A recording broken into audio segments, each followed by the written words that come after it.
켄가이어의 책 중에 묵상하는 삶이라는 책이 있습니다.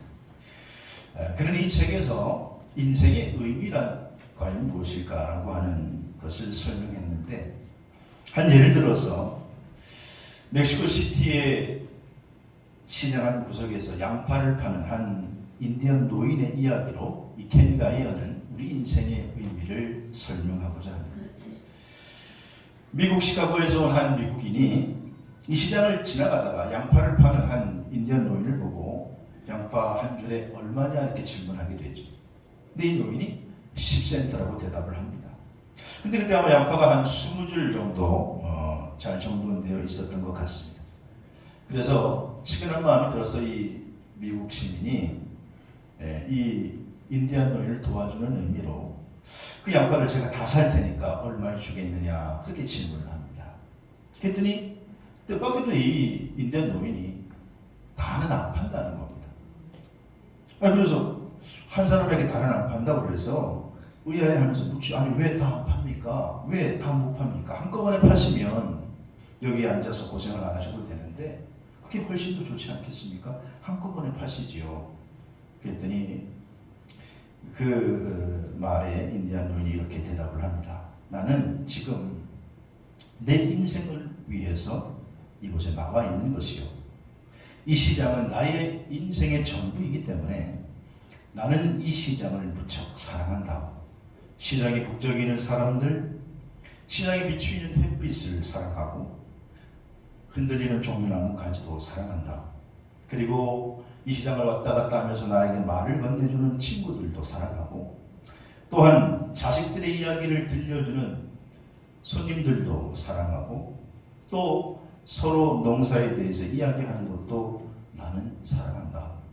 이것이 내 인생이라고. 바로 그것을 위해서 내가 여기 종일 앉아서 양파 20줄을 파는 것이요. 그런데 한 번에 다 팔아버리면 돈은 쉽게 벌겠지만 그거로 나의 하루는 금방 끝이 나고 나의 인생의 일부는 잃어버리는 것이야. 그래서 나는 당신에게 다 한 번에 팔 수가 없답니다. 저자 켄가이어는 이 인디언 노인의 이야기를 통해서 오늘 우리의 인생이 돈으로 사고 파는 것만이 아니라고 하는 것을 증언해주고 있는 것입니다. 오늘 본문은 우리가 잘 아는 믿음의 장이라고 불리는 히브리서 11장 4번째 단락으로 오늘 히브리 저자는 믿음으로 승리한 사람들을 간단하게 우리에게 소개하고 증언하고 있는데, 그 중에서 오늘 우리가 읽은 본문은 믿음으로 승리한 모세의 일생을 소개하면서 바로의 명령에도 두려워하지 않는 모세의 믿음을 우리에게 제시합니다. 오늘 이 모세의 인생을 보면서 모세의 인생이 저와 여러분의 거울이 되시기를 주님으로 축복합니다. 저는 오늘 본문의 말씀을 통해서 모세의 인생이라고 하는 제목으로 모세의 인생 안에 담긴 믿음의 모습을 함께 살펴보기를 원하는데, 모세의 인생 첫 번째는 그는 부귀영화를 거절하며 살았다. 그렇게 오늘 본문을 말하고 있습니다. 오늘 본문 24절을 보시면 24절 같이 한번 해볼까요? 시작. 믿음으로 모세는 장성하여 아벨의 공주의 아들이라 신앙받기를 거절하고, 그렇게 말씀하고 있습니다. 우리가 잘 아는 것처럼 이스라엘은 모세가 태어났을 때는 이스라엘은 참으로 불행한 시대였습니다. 애굽왕 바로가 이스라엘 전체를 지배하고 있고 다스리고 있는 상황에서 히브리인 누구든지 아이를 낳으면, 특별히 그 중에 남자아이는 다 죽이라고 하는 불행한 명령이 떨어지게 됩니다. 근데 이 모세의 어머니 요게벳은 아들 모세를 죽일 수가 없어서 품 안에 넣고 숨겨서 일정 기간을 키우게 됩니다. 근데 아이가 자라나니까 점점 울음소리가 커지게 되니까 더 이상 숨길 수가 없죠. 그래서 광주리에 담아서 그 아이를 나일강에 띄우고 눈물로 보내게 되죠. 근데 마침 그때 목욕하러 나왔던 바로의 공주가 그것을 발견하고 딱 보니까 히브리인이에요. 이 히브리인인 줄 알면서도 데려다가 자기의 양아들을 삼게 됩니다. 마침 여기는 이 공주는 아들이 없었습니다.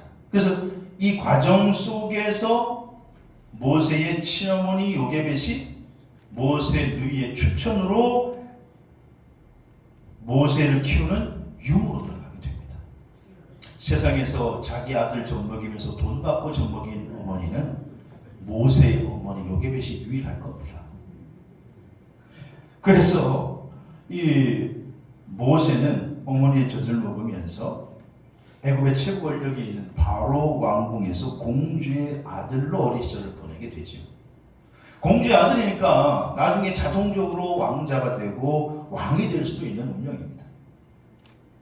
근데 당시에 애굽의 왕자라고 하면 이것은 최고의 부귀와 권력을 누릴 수 있는 그런 위치입니다. 근데 오늘 본문은 우리에게 이렇게 증언합니다. 그런데 그가 장성하여서 가만히 있으면 왕자고 어쩌면 왕이 될 수도 있는 그 상황에서 바로의 아들이라 칭함을 어떻게 했다? 거절했다는 것입니다. 출애굽기 2장 11절에 보니까 모세가 장성한 후에 한 번은 자기 형제들에게 나가서 그들이 고되게 노동하는 것을 보더니 어떤 애굽 사람이 히브리 사람으로 자기 형제를 치는 것을 본지라.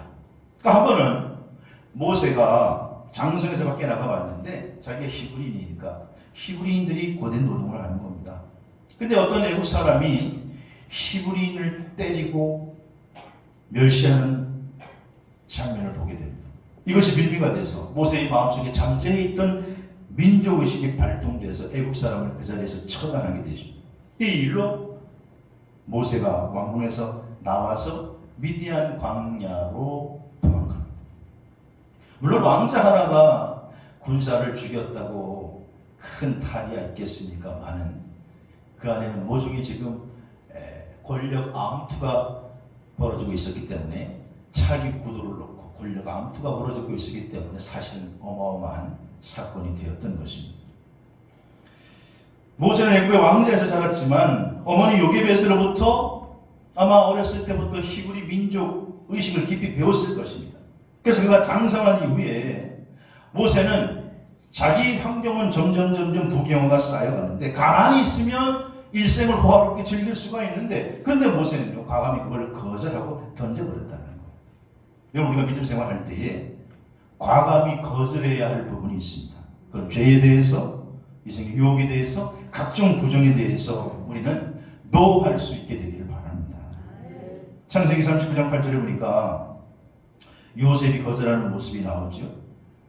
요셉은 보디발의 집에서 가정총무로 노예로 있을 때에 어느 날 보디발의 아내가 유혹합니다. 보디발 장군은 요셉에게 모든 걸 다 주었습니다. 다 허락했습니다. 그런데 아내만은 허락하지 않았죠. 근데 이 보디발의 아내가 유혹을 하는 거예요. 요셉이 적당히 타협하면 얼마든지 편하게 지낼 수도 있었습니다. 각종 이익이 보장됩니다. 하지만 요셉은 거절하고 자기 주인의 요를 뿌리치게 되죠. 이 일로 인해서 요셉은 오히려 더 어려워지고 고난의 길을 가게 되고 감옥에 들어가게 됩니다. 하지만 그것이 바로 국무총리로 올라가는 하나님의 예비하심이었던 것이죠. 다니엘이라고 하는 사람도 바벨론의 포로로 잡혀간 인물입니다. 다니엘 역시도 태어난 시대는 암울하고 불행한 시대였습니다. 왜냐하면 자기가 살고 있는 나라가 망했습니다. 그런데 다니엘은 유대 왕족입니다. 만약 평상시 같으면 왕족이 무슨 고생을 할 이유가 있겠습니까? 그런데 나라가 망하고 다른 나라에 포로로 끌려갔으니 그래도 바빌론이라고 하는 나라는 당시에 자기들이 지배하는 나라의 인재를 육성하는 프로그램을 개발해서 운영하고 있었는데 이런 왕족이나 귀족들을 잡아와서 잘 훈련해서 그들을 발탁해서 바벨론의 관리로 삼는 것이 당시에 바벨론 인재 양육 프로그램이었습니다. 그러니까 바벨론이 이 아이들을 데리고 와서 교육시켜서 첫 번째로 하는 것은 뭐였냐 하면 이름을 바꾸는 것이었습니다. 정체성을 없애게 하기 위해서. 그래서 다니엘이라고 하는 이름도 사실 원래 히브리 이름이 아니죠. 그리고 두 번째로는 이들을 데리고 와서 당시에 바벨론 왕의 음식과 포도주를 먹여서 이들을 키우는 겁니다. 다니엘은 자기의 이름이 바뀌는 것은 어쩔 수 없었지만 그러나 자기 입으로 먹는 그런 섭취하는 음식의 신앙을 지키기 위해서 그 음식을 거부해요. 왜냐하면 당시에 바벨론의 왕이 주는 음식과 포도주는 다 우상 숭배에 사용된 음식이었기 때문입니다. 그래서 다니엘 1장 8절에 보니까 다니엘이 뭐를 정하여? 뜻을 정하여 왕 음식과 그가 마시는 포도주로 자기를 더럽히지 아니하겠다라고 한 것이죠. 그리고 그것을 환관장에게 요구합니다. 그러니까 환관장이 난감해졌어요. 왜냐하면 환관장이 이 인재를 양육하는 프로그램의 총책임자인데 이들이 잘못되면 자기가 책임을 지는 거예요. 근데 이들이 왕이 주는 고기나 음식을 먹지 않고 이걸 거부하고 채소만 먹겠다 그러니까 환관장이 안 돼. 그럴 순 없다. 거부하죠. 근데 다니엘이 지혜롭게 그러면 열흘만 시험을 하자고 간거예요. 그래서 다니엘 1장 14절 16절에 보니까 그가 그들의 말을 따라 열흘 동안 시험했는데 그들의 얼굴이 더욱 아름답고 더 윤택해지고 왕의 음식을 먹는 다른 소년보다 더 좋아 보이는지라. 그러니까 감독자가 야 이럴 수가 있나 그러면서 결국 그들에게 지정된 음식과 마실 포도주를 제하고는 그들이 원하는 대로 채식을 주었다는 것입니다. 성경은 그렇게 증언하고 있습니다. 결국 다니엘의 것의 친구는 모든 교육생보다도 탁월하게 인정받아서 왕의 측근의 관리에 임명되게 됩니다. 여기서 우리는 다니엘이 배울 수 있는 것은 그는 그리스도의 사람으로서 정체성을 지키기 위해서 우상에게 바쳤던 제물을 거절했던 그들의 믿음. 오늘 모세에게도 배울 수 있는 것은 부귀영화가 보장되어 있음에도 불구하고 그것을 거절했던 거절의 믿음. 사랑하는 만나 가족 여러분, 오늘 한 일 정리하면서 우리 삶을 되돌아볼 때에 우리가 불의에 대해서, 우리가 죄에 대해서, 부정에 대해서 노하고 거절할 수 있는 결단이 필요한 줄로 믿으시기를 바랍니다. 1919년 3월 18일 경성지방법원에서 한 재판이 진행되고 있었습니다. 민족대표 33인 중에 하나였던 신석구 목사에게 일본 검사는 두 가지 질문을 합니다. 첫째는 피고는 조선이 독립이 되리라고 생각을 하는가? 두 번째 질문은 출소한 후에도 피고는 독립운동을 계속할 것인가? 이 검사의 질문에 신석구 목사는 단호하지만 짧고 간단하게 대답합니다. 나는 독립된 줄로 생각하고 그날까지 끝까지 목숨을 바쳐 헌신할 것이요. 신석구 목사는 일제히 지배를 거부하고 그들의 회유도 거부하고 신사참배를 거부했을 때 결국 순교자가 되고 말았습니다. 그러나 그들의 그 순교자의 피와 헌신을 통해서 이 땅에 자유와 해방이 선물로 주어지게 된 줄로 믿습니다. 성도는 믿음의 정절을 지키기 위해서 거절하는 믿음이 꼭 필요합니다. 하나님의 뜻에 반대되는 것, 하나님의 뜻에 일치하지 않는 부분에 대해서 우리는 노라고 하는 거절이 필요합니다. 그저 물에 불 탄 듯 술에 술 탄 듯 이래도 좋고 저래도 좋고 적당한 게 좋다 이런 부분은 우리의 믿음에 도움되지 않습니다. 오늘 하나의 끝자락에 12월 첫째 주일에 우리가 모세의 일생을 살펴보면서 제일 먼저 모세의 믿음은 거절할 줄 아는 믿음이었다는 것입니다. 이 거절하는 믿음이 저와 여러분에게 있게 되기를 주의 이름으로 축복합니다. 두 번째로 모세의 인생은요, 우리 27절에 보니까 그는 세상 권세를 무서워하지 않았다는 것입니다. 믿음으로 애굽을 떠나 왕의 노함을 무서워하지 아니하고 곧 보이지 아니하는 자를 보는 것 같이 하여 참았으며, 성경은 이렇게 어를 증언하고 있습니다. 당시의 애굽 왕 바로는 온 세상을 호령하고 통치하는 지배자입니다. 왜냐, 애굽이 세계 최강대국이었기 때문이죠. 그런데 모세는 오늘 왕의 권세, 세상 권세를 무서워하지 않았다는 것입니다. 즉 모세는 바로 왕이 아니라 그보다는 하나님을 두려워했다는 거예요. 온전히 하나님만 바라보는 사람이었다는 것입니다. 우리가 세상을 이길 수 있는 믿음은 뭐냐? 누구를 두려워하느냐에 결정되는 거예요. 여러분은 누구를 두려워하십니까? 힘 있는 자를, 권력자를 두려워하십니까? 보이지 않는 하나님을 두려워할 줄 아시기를 주님으로 축원합니다. 요한일서 5장 4절에 보니까 무릇 하나님께로부터 난 자마다 세상을 이기느니라. 세상을 이기는 승리는 이것이니 우리의 믿음이니라. 아멘. 우리는 믿음으로 세상을 이기는 줄로 믿습니다. 믿음으로 세상을 이기시기를 주의 이름으로 축복합니다. 그 믿음의 핵심이 뭐냐? 하나님을 내가 인정하는 것입니다. 내가 하나님을 두려워하는 것입니다. 열왕기하 6장에 보니까 아람 군대가 도담성을 포위하고 있었습니다. 당시 아람도 고대 열강 가운데 하나입니다. 큰 나라입니다. 근데 이 아람 왕이 북이스라엘을 점령하기 위해서, 나라를 더 지경을 넓히기 위해서 여러 번 쳐들어왔는데, 이상하게도 쳐들어올 때마다 이스라엘 군대가 거기에 매복해 있는 거예요. 이상하게도 공격해 올 때 어디에 오는지를 맞지 않은 사람처럼 딱딱 거기를 방어하고 있는 거예요. 그래서 아람 왕이 화가 나서 신하들을, 문무대신들을 모아놓고 어전회의를 하면서 호통을 칩니다. 이야! 누가 이스라엘을 내통하냐? 발각되면 참형을 면치 못하리라.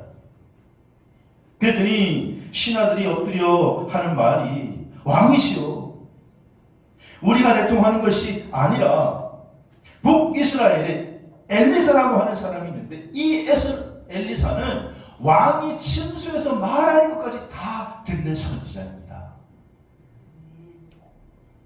그 때문에 우리가 공격하는 곳마다 그가 알려줘서 다 대비를 합니다.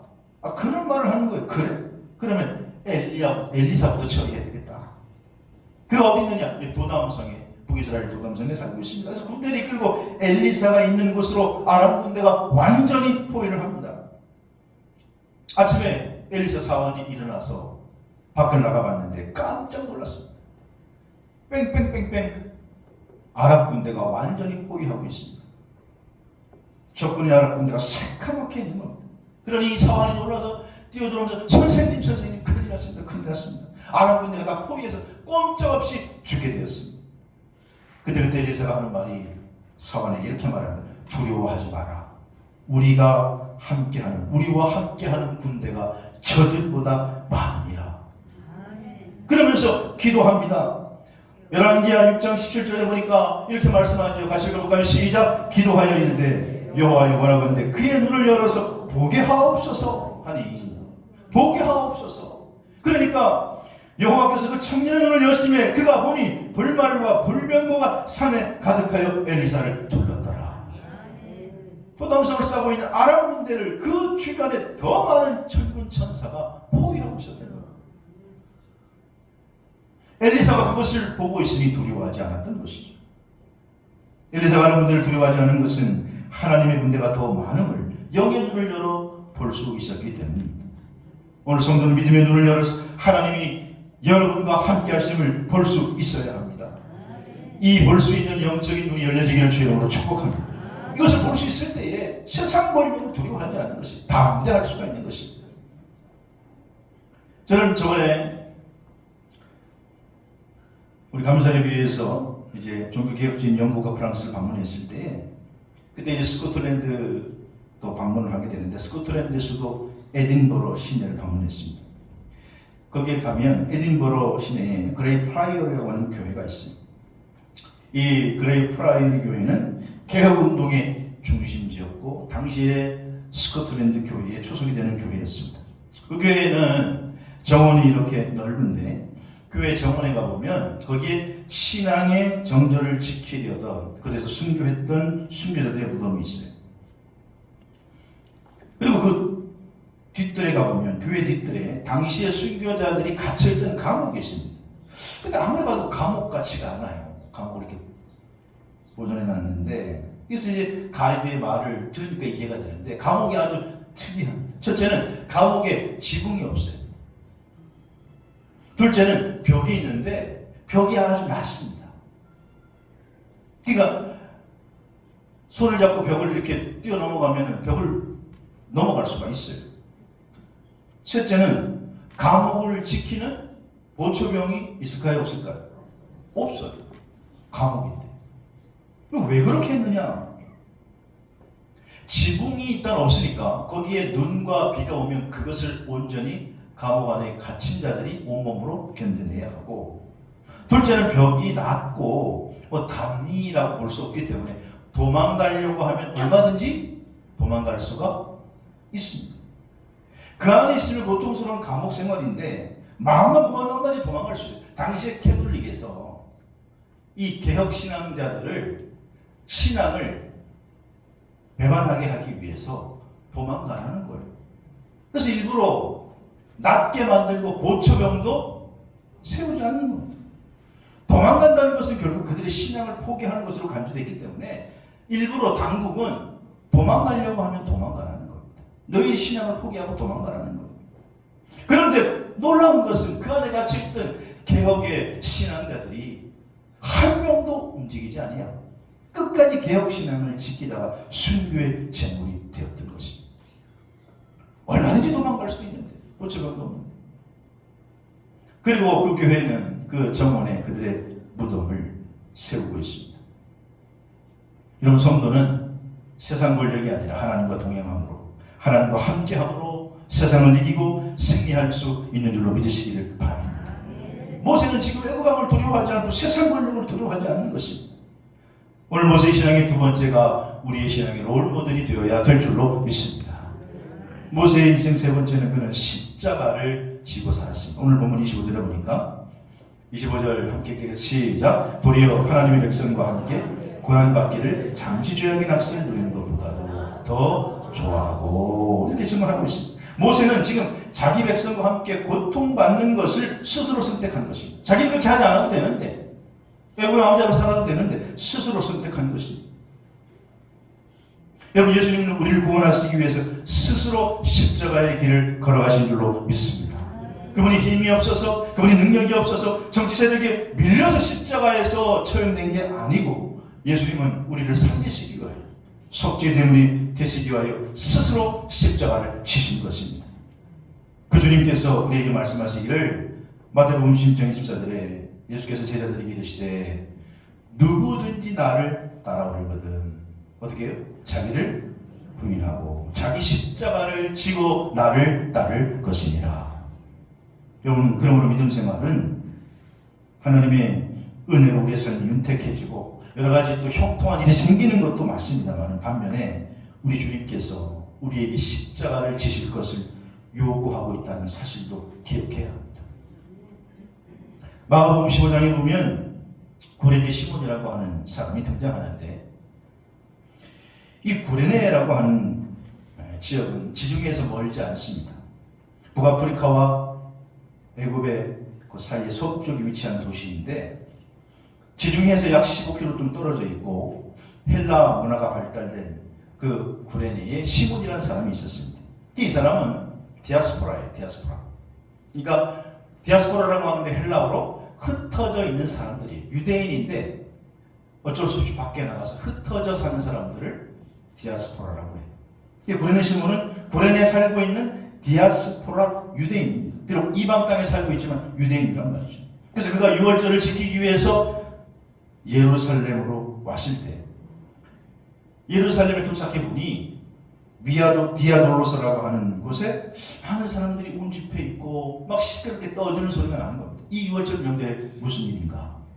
왜 사람들이 이렇게 운집해 있는가? 가보니 그 행렬을 보기 위해서 그 틈바구니에 들어갔는데 누군가 죄인의 모습이 돼서 십자가를 지고 군병들에 의해서 질질 끌려가고 있는데 얼마나 많이 맞았든지 기진맥진해서 가다가 쓰러지고 가다가 쓰러지고 로마 병사들도 도저히 이 죄인이 십자가를 질 수 없다고 생각했는지 사람을 찾기 시작합니다. 그러다가 그만 재수가 있는 건지 없는 건지 눈이 딱 구레네 시몬과 마주치게 됩니다. 야, 너 이리 나와. 예? 그래, 너 말이야, 너. 구레네 시몬이 무슨 영문인지도 모르고 로마 군병들의 강압에 그 죄수가 지던 십자가를 대신 지고 올라가는 것이죠. 시몬은 그 사건 이후에 나중에 자기가 십자가를 져준 그 주인이 바로 나사렛 예수시라고 하는 사실을 알았고 그가 죽은 후에 다시 부활했다라고 하는 소식을 듣게 됩니다. 시몬을 생각합니다. 도대체 누구기에 그 십자가를 졌고 나는 또 왜 그 사람의 십자가를 대신 져야 한단 말인가? 그는 누구기에 죽음을 이기고 부활했다라고 하는 이야기를 듣는단 말인가? 이분이야말로 우리 민족에게 예언되었던 메시아 바로 그리스도가 아닌가? 그는 그 사실을 믿으면서 그도 믿고 그의 가족도 믿고 그리고 그 가족들로 인해 초대교회가 세워지는 위대한 역할을 하게 됩니다. 어디서 우리는 그 증거를 찾을 수 있느냐? 마가복음 15장 21절에 보시면 성경이 이렇게 질문해줘요. 같이 읽을까요? 시작. 마침 알렉산더와 루포의 아버지 누구요? 구레네 사람 시몬이 시골로부터 와서 지나갔는데 그걸 억지로 같이 가게 해서 예수님이 십자가를 쳤다는 거예요. 자, 이 구레네 시몬에게 아들이 누가 있다고요? 누가 있다고요? 제가 지금 심히 어려운 것을 물어보는데 알렉산더와 루포라고 하는 아들이 있었다는 거예요. 근데 이 아들이 어떻게 됐느냐? 로마서 16장 13절에 보시면 로마서 16장 13절에 이렇게 말씀이 나와요. 로마서 16장 13절에 주 안에서 택하심을 입은 누구? 루포와 그의 어머니에게 문하노라. 그의 어머니는 곧 내 어머니니라. 바울이 인사하면서 그의 어머니가 곧 내 어머니다. 그렇게 얘기해요. 근데 거기 루포가 나옵니다. 루포. 누구예요? 구레네 시몬의 아들. 그 루포와 그의 어머니에게, 그러니까 이거는 구레네 시몬의 아내예요. 그 아내를 바울이 뭐라고 부르냐? 내 어머니라는 건 내 어머니. 내 어머니. 내 어머니에게 문안하라. 그러니까 그만큼 친근하고 그만큼 바울의 사역을 도왔기 때문에 바울 너무나 감사해서 내 어머니다. 내 어머니. 우리가 그랬다면 친구 어머니. 내 어머니지. 친구 돌아가시면 내가 모시지. 네? 그만큼 절친할 때. 바울이 이렇게 호칭한 거예요. 시몬의 가정이 그만큼 예수를 잘 믿고 신앙생활 잘했고 초대교회를 세우는 데 헌신적인 가정이 되었다는 것입니다. 여기서 한 가지 구레네 시몬은 십자가를 자원해서 진 건 아니에요. 억지로 졌어요. 처음에는 억지로 십자가를 졌어요. 억지로 십자가를 져도 자기와 자기 가족에게 복이 된 것입니다. 사랑하시는 여러분, 예수 믿고 하나님의 축복을 많이 받으시기를 주의 이름으로 축원합니다. 여러분 가정도 잘 되고 사업도 잘 되시기를 주의 이름으로 축원합니다. 제가 그걸 부정하는 것은 아니에요. 그러나 기억해야 될 것은 로마서 8장 17절에 보면 자녀이면 또한 상속자 하나님의 상속자요 그리스도와 함께한 상속자니 우리가 그와 함께 영광을 받기 위하여 고난도 함께 받아야 할 것입니다. 하나님의 영광만 받는 거 좋아하지 말라는 거예요. 고난도 때로는 받아야 한다는 거예요. 빌립보서 1장 29절에 이렇게 증언해요. 그리스도를 위하여 너에게 은혜를 주신 것은 다만 그를 믿을 뿐 아니라 또한 그를 위하여 고난도 받게 하려 하십니다. 여러분 믿음만 은혜가 아니라 고난도 은혜인 줄로 믿습니다. 십자가도 은혜인 줄로 믿으시기를 바랍니다. 그래서 베드로전서 3장 14절을 보면 의를 위하여 고난받는 자가 복 있는 자라는 거예요. 십자가는 구레네 시몬처럼 억지로 질 때도 복이 됩니다. 그러나 그 믿음은 성숙하지 않는 믿음이에요. 구레네 시몬이 처음에는 억지로 신앙이었지만 그 후에는 그분이 나사렛 예수시구나. 날 위해 십자가를 져주셨구나. 날 위해 죽어주셨고 그분이 죽으심으로 내 죄가 사함받고 내가 영생의 주인공이 되었구나라고 하는 것을 알았을 때 그는 자원하는 믿음이 되었습니다. 아니 그의 온 가족이 초대교회를 세우는 초석의 인물이 된 줄로 믿습니다. 성숙한 믿음은 어떠한 상황이든 십자가를 지시는 신앙인 줄로 믿으시기 바랍니다. 모세의 인생 세 번째는요, 이렇게 십자가를 지는 것을 즐거워했다는 거예요. 고난받는 것을 즐거워했다. 오늘 하늘을 바라보면서 뒤돌아보면서 우리가 한번 우리 신앙을 점검해야 될 줄로 믿습니다. 미국 명문대학 중에 웨튼 대학이라고 있습니다. 약 150년 된. 근데 이 대학은 좀 특이해요. 노예 제도를 반대했던 감리교 목사들이 세운 명문대학입니다. 이 대학이 최근에 가장 유명한 이 대학 출신이 빌리 그레함이죠. 빌리 그레함. 우리 감리교 우리 동부연회가 위스콘신 연회랑 자매연맹이 됐기 때문에 제가 이제 연회 대표로 위스콘신에 가면서 같이 시카고로 가면서 저기를 방문할 기회가 있었습니다. 휘튼 대학에 가면 휘튼 대학 중앙홀에 그 학교에서 배출한 선교사님들 또 목사님들 사진이 쭉 붙어 있습니다. 건 빌리그램을 중심으로 쭉 붙어 있는데 거기 보면 몇몇 사진에 십자가 표시가 있어요. 십자가 표시가. 근데 그 십자가로 표시된 이 사진은 사역지에서 순교를 하다가 순교한 선교사들을 표시한 거예요. 가장 대표적으로 남미 에콰도르에서 아우카 부족을 전도하다가 순교한 짐 엘리엇이 휘튼 대학 출신입니다.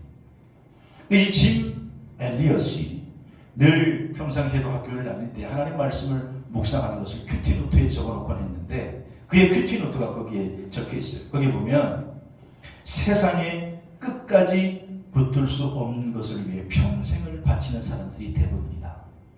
하지만 그리스도인은 십자가를 끝까지 붙들고 있어야 한다. 젊음도 지나가고 쾌락도 지나가고 명성도 결국은 지나가고 아무리 많은 물질도 결국은 마지막까지 붙들고 있을 수는 없다. 마지막까지 십자가를 붙드는 사람만이 지혜로운 사람이다. 그 짐 엘리엇의 큐티노트에 이렇게 적혀있어요. 너는 그때 감동을 받았어.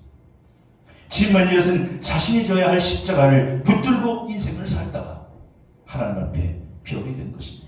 순교의 제물이 된 것입니다. 사랑하신 여러분, 오늘 우리가 져야 할 십자가는 무엇입니까? 아직도 그 십자가를 짊어질 생각을 않고 여전히 바라만 보고 계십니까?